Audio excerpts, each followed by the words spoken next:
పండితుల సభలో అడిగాట, దేవుడి గురించి నాకు 3 ప్రశ్నలు ఉండిపోయాయండి, 3 ప్రశ్నలు మీరు సమాధానం చెబితే మీకు అత్యుత్తమమైన సత్కారం చేస్తాను అంటే, సరే సత్కారం కదా, రాజ్య సత్కారం కాదనేవాడు కూడా. అందులో ఆ రోజుల్లో బంగారు నాణాలు ఇచ్చేవారు. ఆ బంగారు నాణాలు ఆయన ఒక మంచి ముఖమల సంచిలో పెట్టి మూతి కిందకి ఉండేలా వేలాడగట్టేట. ఆశ పెట్టాలంటే మనిషిని అంతే చేయాలి, మూతి కిందకి ఉండేలాగా. అందులోంచి ఓ నాణ్యం కొంచెం ముడివీడి కిందికి పడ్డానికి సిద్ధంగా ఉండేలా పెట్టేట కావాలని.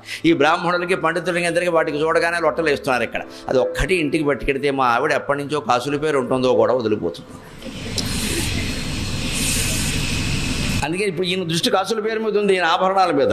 ఆయనకేమో జ్ఞానం కావాలి రాజుకు. అందుకని చెబితే మేము చెప్పండి 3 ప్రశ్నలు వేసేటాను. దేవుడు ఎక్కడ ఉంటాడు, 2వ ప్రశ్న దేవుడు పేరేమిటి, 3వ ప్రశ్న దేవుడు ఏం చేస్తూ ఉంటాడు. వీళ్ళకి ఎంత బుర్ర ఒక్కున్నారో ఏమి తోచరా. ఎక్కడ ఉంటాడంటే ఎలా నిరూపిస్తే వాడు చూస్తే కదా. దేవుడికి పేరు ఏమిటి అంటే బోడు పేర్లు ఉన్నాయి. విష్ణువుకే ఉన్నాయి సహస్రనామాలు, మళ్ళీ అమ్మవారికి సహస్రనామాలు ఉన్నాయి, ఆంజనేయ స్వామి కూడా సహస్రనామాలు ఉన్నాయి, షిరిడీసే కూడా సహస్రనామాలు ఉన్నాయి. లేనిది ఎవరికి? ఈ మధ్య స్వామీజీలకే సహస్రనామాలు రాసేస్తున్నారు. నమశివాయ. పీఠాధిపతులకు సహస్రనామాలు రాసేస్తున్నారు. ఘాట్ మ్యాన్ అంటారు. ఘాటుకు కాదు, ఘాట్ మ్యాన్ కూడా సహస్రనామాలే. భక్తులు ఎక్కువైన కొద్దీ జరుగుతూనే ఉంటాయి విపరీతాలు. అంటే అన్ని పేర్లు ఉన్నాయి. పేరు ఏదంటే ఏం చెబుతాం. ఇంకోటి దేవుడు ఏం చేస్తూ ఉంటాడు చూస్తే కదా ఏం చేస్తూ ఉంటాడు. ఉద్యోగమా, వ్యాపారమా, వ్యవసాయమా, ఇప్పుడు చూడాలి కదా. వీడు చెప్పలేక ఇంటికి వెళ్ళి బాధపడుతుంటే ఓ పండితుడు కొడుకు, వాడు చిన్న కుర్రాడు, వాడికి తెలియని వాడు, చురుకైన వాడు ఏమి నాన్నగారు అంత దుఃఖపడుతున్నారో, నీకెందుకు లేరా బాబు, రేపు పొద్దున ఈ రాజులతో చెప్పడం, ఇస్తే సత్కారం చేస్తారు, లేకపోతే తలకాయ తీసేస్తారు కూడా. ఆగ్రహం వచ్చినా అనుగ్రహం వచ్చినా పట్టుకోలేండి. అయినా అధికారంలో ఉన్నవారు ఎప్పుడూ అలాగే ఉంటారు. ఆగ్రహం వచ్చినా పట్టుకోలేవు, అనుగ్రహం వచ్చినా పట్టుకోలేవు. అనుగ్రహిస్తారు, తర్వాత వారు చెప్పినట్టు వినకపోతే ఆగ్రహిస్తారు. అందుకే నేను బాధపడుతుంటే ఈ పండితుడు కొడుకున్నట్టు, వాడికి 12 ఏళ్ళు 13 ఏళ్ళు ఉన్నాయి. మీకు ఎందుకు ఆ ప్రశ్నలు చెప్పండి అన్నాడు. నేను చెప్తాను, నన్ను తీసుకెళ్ళండి. ఒరే నీ తరకా తీసేస్తే పర్వాలేదులండి, చిన్న కూరనే కదా, ఇంకా ఉపనయనం కూడా కదా, తీసుకెళ్ళండి, మీకు ఎందుకు నేను చూస్తాను అన్నాడు. అంత బెంగపడతారేమన్నాడు. వాడికి ఏదో ఉంది దృష్టి, ఒకడు అదృష్టం అండి. వాడు తీసుకెళ్ళి మా అబ్బాయి చెబుతాట అన్నాడు. చెప్పలేని దానికే ఉంది, బాలవాక్కు బ్రహ్మవాక్కు అన్న, నాకు కావలసిన సమాధానం అండి దానికి. అతను అడిగాడు దేవుడు ఎక్కడ ఉంటాడు అని. ఒక డేగిషా నిండా పాలు తెచ్చి ఇక్కడ కాచే ఏర్పాటు చేయండి అన్నారు. వెంటనే ఓ పెద్ద డేగిషాలో పాలు తెచ్చి రాజ్యసభ మందిరంలో మధ్యలో పెట్టి పొయ్యి పెట్టి కాచరం మొదలుపెట్టారు.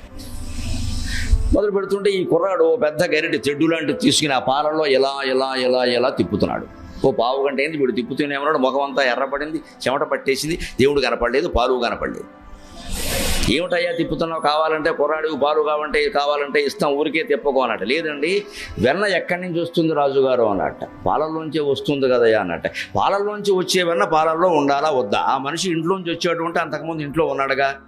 అందుకని పాలల్లోంచి వచ్చే వెన్న పాలల్లో ఉండాలా వద్దా? అందుకే నేను ఇలా తిప్పుతున్నానండి, నాకు ఎక్కడ వెన్న కనపడడం లేదు అన్నట్టు. అలా ఎలా కనపడుతుంది వెర్రివాడ?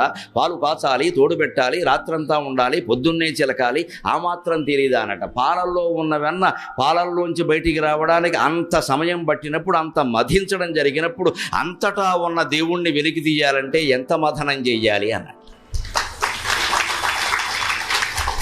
రాజుగారికి అర్థమైంది, చాలా ఆనందమైంది. బాలవాక్కు బ్రహ్మవాక్కు అంటారు. కుర్రాడు అవతార పురుషుడు అయ్యా, నిజంగా నువ్వు అదృష్టవంతుడు అనిపించు, నాకు చాలా సంతోషంగా ఉంది. మరి 2వ ప్రశ్న ఏమిటన్నట్ట, దేవుడు పేరు ఏమిటి అన్నట్ట. మంచిది, ఓ పళ్ళిని తెప్పించమన్నాడు, అక్కడ పెట్టమన్నాడు. ఇంకో చెంబు తెప్పించమన్నాడు, అక్కడ పెట్టమన్నాడు. ఈ 2 కలిపి ఓ బల్ల మీద పెట్టమన్నాడు, పెట్టాడు. దాని పక్కన ఓ కర్ర తెప్పించమన్నాడు, అది కూడా పెట్టమన్నాడు. ఇప్పుడు చెప్పండి నాకు అదేమిటి అన్నాడు. అది కర్ర అన్నాడు. అది కర్ర అన్నాడు. 2వ దాన్ని చూపించాడు, ఇదేమిటి అన్నాడు. అది చెంబు అన్నాడు. 3వ దాన్ని చూపించాడు, అదేమిటి అన్నాడు. అది పళ్ళెం అన్నాడు. 4వ దాన్ని చూపించాడు, అదేమిటి అన్నాడు. అది బల్ల అన్నాడు. బల్ల, చెంబు, కర్ర, పళ్ళెం 4 తీసేయండి, అవి ఏమిటో చెప్పండి అన్నాడు. అది అన్నాడు. అదే బ్రహ్మ, తద్బ్రహ్మ అన్నాడు. ఆయన పేరు అది. మీరు అన్నిటికీ అది ఎందుకు చేర్చారండి? అది లేకుండా ఎందుకు చెప్పలేకపోతున్నారు మీరు?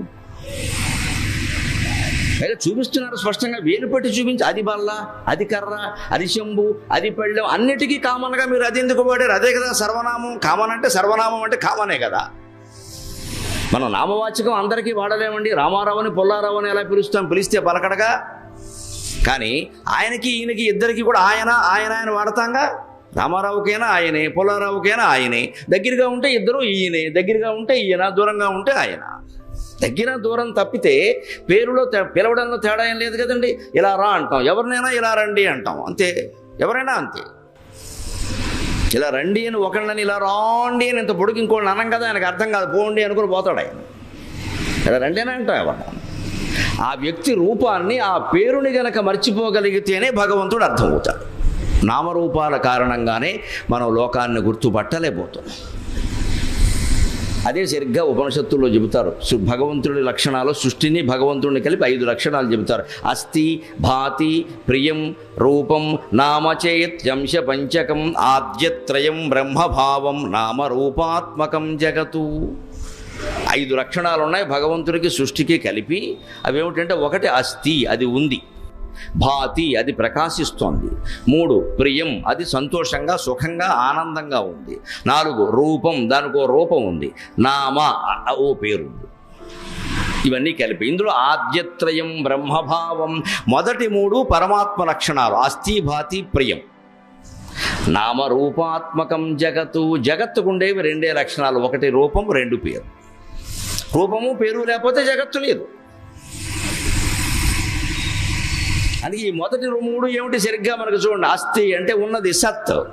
భాతి, ప్రకాశిస్తోంది, చిత్. ప్రియం, అదే ఆనందం, సచ్చిదానందం. భగవంతుడి లక్షణాలంటే సచ్చిదానందం. జగత్తు లక్షణం ఏమిటంటే, అది సత్తు కాదు, చిత్తు కాదు, ఆనందము కాదు. జగత్తు ఖచ్చితంగా ఎప్పుడూ ఒకేలా ఉందని చెప్పలేము, నిత్యం మారిపోతుంది. కాబట్టి సత్ అనడానికి లేదు. మనం పడుకున్నప్పుడు మనకి జగత్తు లేనట్టే లెక్క. ఇంకొడుకుంటే మనకున్నట్టు కాదు, మన వరకు లేనట్టే లెక్క. జగత్తు లేకుండా ఎలా బతుకుతున్నాం?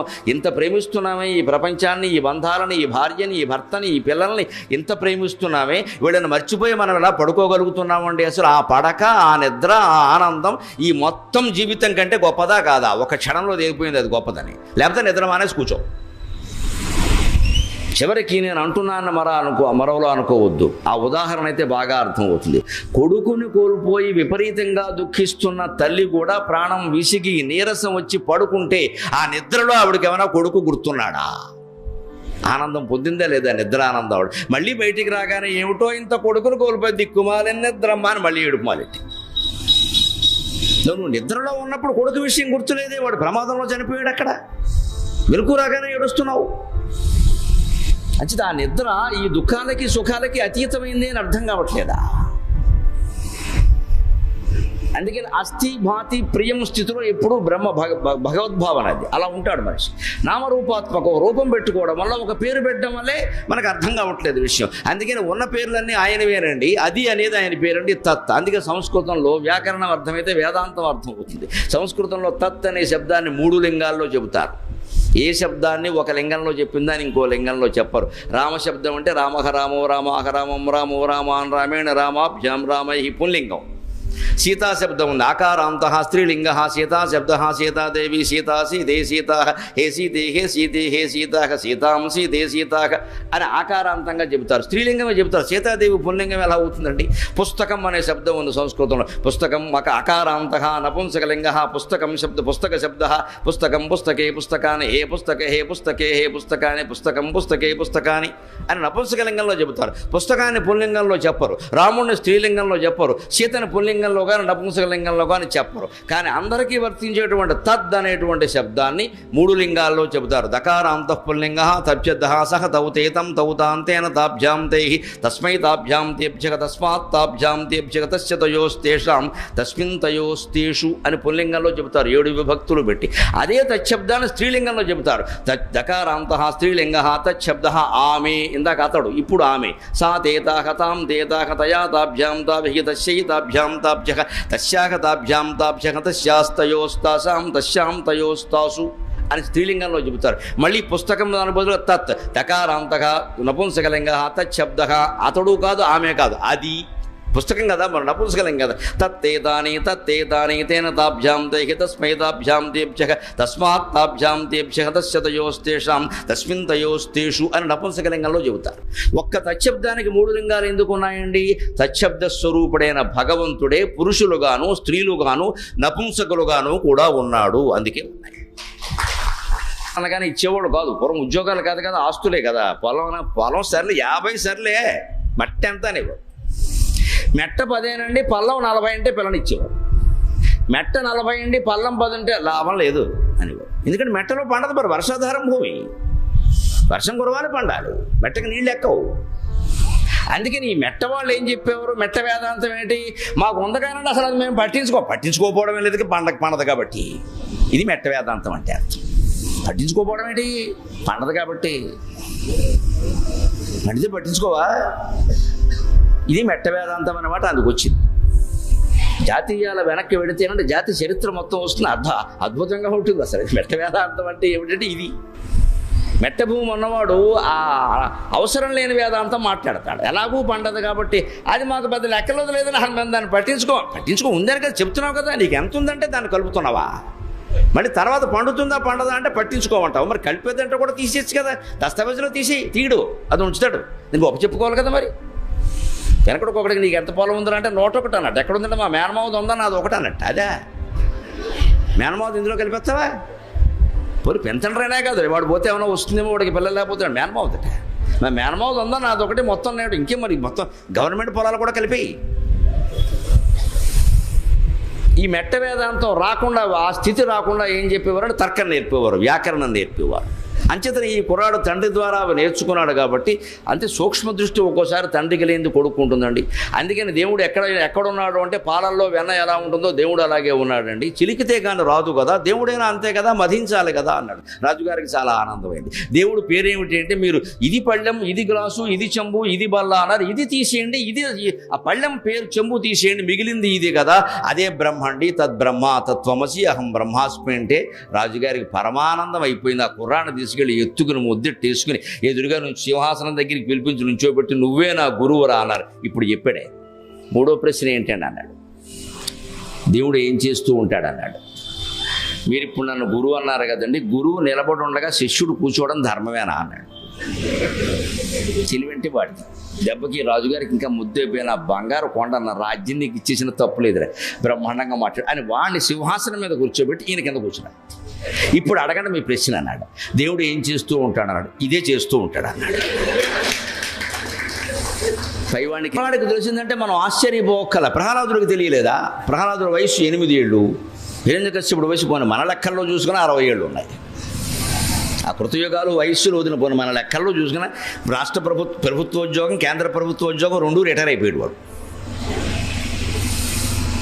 ఇది 60 అయినా అది 62 అయినా మొత్తం అయిపోయినట్టే. అటువంటి వాడికి తెలియలేదని అనడానికి లేదు, వాడికి జ్ఞానం ఉంది, పక్కకి వెళ్ళిపోయాడు. అందుకని ప్రహ్లాదుడు చెబుతున్నాడు, కలడంభోమతి కలండు గాలి కలడ ఆకాశస్థలిన్ కుంభినిన్ కలడగ్నిన్ దిశలన్ పగళ్ళ నిశలన్ ఖద్యోత చంద్ర ఆత్మలన్. సమాసాలు చూడండి, ఇదివరకు సమాసాలు ఎలా ఉన్నాయో నన్ను చెప్పుకున్నాం మనం, అయోమయంగా ఉన్నాయి. ఇటువంటి చిత్రమైన సమాసాలు ఎవరు వాడలేదు, పోతన గారు తప్ప. అది కూడా హిరణ్యకశ్యపుడి కోసం వాడాడు. అయోమయంలో భయంలో ఉన్నవాడు అలాగే మాట్లాడతాడు. వాడు ఏం మాట్లాడుతున్నాడో వాడికి తెలియదు, అందుకే మాట్లాడాడు. కానీ ప్రహ్లాదుని సమాసాలు చాలా స్పష్టంగా తెలుగు మాస్టర్కి పిల్లలకి చెప్పడానికి సుఖంగా ఉన్నాయి. అగ్నిన్ దిశలన్ పగళ్ళ నిశలన్ శబ్దప్రయోగం, ఇది సమాసం కాదు. అగ్నిన్ దిశలన్ పగళ్ళ నిశలన్, దిశలన్ నిశలన్ శబ్దాలంకారం, శబ్దాలంకారం వాడాడు అక్కడ. వృత్యనుప్రాస అలంకారం అంటారు దీన్ని. 2 వర్ణాలు మళ్ళీ సమానమైన గ్యాప్, సమానమైన విరామంతో ఒకే వర్ణం మళ్ళీ వస్తే దాన్ని వృత్యనుప్రాస అంటారు. అదే సమానమైన ఖాళీతో 2 అక్షరాలు వస్తే దాన్ని శాఖానుప్రాస అంటారు. 3 కానీ అంతకంటే ఎక్కువగానే వస్తే యమకానుప్రాస అంటారు. అవి వాడిన కొద్దీ ఆ కవిత్వానికి అందం పెరుగుతుంది, చదవాలనిపిస్తుంది బాగా. అవి పోతన గారు వాడతాడు. కమలక్షు నర్చించు కరములు కరములు శ్రీనాథు వర్ణించు జిహ్వ కరములు జిహ్వ అని వెంటనే వస్తుంటే మనకు ఆనందంగా ఉంటుంది. చిన్నపిల్లాడు కూడా నేర్చుకుంటాడు. అందుకని కరములే చేతులు, జిహ్వయే నాలుక అంటే కుదరదు. అక్కడ జిహ్వే ఉంటారు. మళ్ళీ అటు ఆ చేతులే నిజమైన చేతులు, ఆ నాలుకే నిజమైన నాలుక, ఆ శరమే నిజమైన శరం. ఆ నిజమైన అనేది అక్కర్లేదు అక్కడ. శరము జిహ్వ కరములు అంటే చాలు. అందుకని కలడోంకారమున కలడగ్నిన్ దిశలను పగళ్ళ దిశలను. ఇంకో మాట ఖద్యోత చంద్రాత్మలను, ఇది సమాసం. ఖద్యోత అంటే సూర్యుడు, చంద్ర అంటే చంద్రుడు. సూర్యుడి వెంటనే ఎవరిని చెప్పాడు? చంద్రుడిని చెప్పాడు. హిరణ్యకశ్యపుడు ఎవరిని చెప్పాడు? భూరి గ్రాహక రక్షోమృగ వ్యాళ ఆదిత్య నరాది. ఆదిత్యుని తర్వాత మానవుడిని చెప్పాడు. ఆదిత్యునికి మానవుడికి సంబంధం ఏంటండి? ఆదిత్యుల తర్వాత చంద్రుడిని చెప్పాలి. కానీ సూర్యచంద్రుడు అనాలి మనం ఎవరన్నా అంటాం. పున్నమంటే వెంటనే అమావాస్య అంటాం. తెలుగులో సామెతలు పడతాయి. చెప్పేవులే కబుర్లు, పెద్ద ఆదరించాం. పున్నమనాడు బోరెట్టావా, అమావాస్య నాడు అట్టెట్టావా అంటారు. పున్నమ వెంటనే అమావాస్య వస్తుంది, కానీ పున్నమ నాడు బూరెట్టావా, ఏకాదశి నాడు పూరి పెట్టావా అనరు. పున్నమ తర్వాత ఏకాదశి రాదు, అమావాస్య వస్తుంది వెంట. నోటికి అలా వస్తుంది లెక్క. ఆదివారం తర్వాత సోమవారం వస్తుంది, కానీ మంగళవారం ఎందుకు వస్తుందండి? మాట్లాడడానికి ఒక లెక్క ఉంది కదా. ఆ పద్ధతిలో మాట్లాడుతున్నాడంటే అర్థం ఏంటి? అతని మనస్సు స్థిరంగా ఉంది, హాయిగా ఉంది, సక్రమంగా మాట్లాడుతున్నాడు. హిరణ్యకశిపుడు మనస్సు గందరగోళంగా ఉంది, అందుకని ఏం మాట్లాడుతున్నాడు వాడికి తెలియదు. దానికి అనుగుణంగానే భాష రచించాడు. కరడు అగ్నిని దిశలను పగళ్ళ నిశలను ఖద్యోత చంద్రాత్మలను, సూర్యచంద్రుల్లో కూడా ఉన్నది ఆయనే. ఉపనిషత్తుల్లో చెప్పినటువంటి విషయాన్ని పోతన గారు పద్యంలో అందించాడు. మనకి నతత్ర సూర్యోభాతి నచంద్రతారకా నేమా విద్యుతోభాంతి కుతోయమగ్ని తస్య భాష సర్వమిదం విభాతి అని వేదంలో ఏ మాట ఉందో దాన్ని తెలుగు పద్యంలో చెప్పాడు. అందుకే భాగవత పద్యాలు అంటే ఒక్కొక్కటి ఒక్కొక్క వేదంతో సమానం. అందుకే భాగవత పారాయణకి సైతం అంత ప్రాధాన్యం వచ్చింది మిగిలిన వాటికంటే.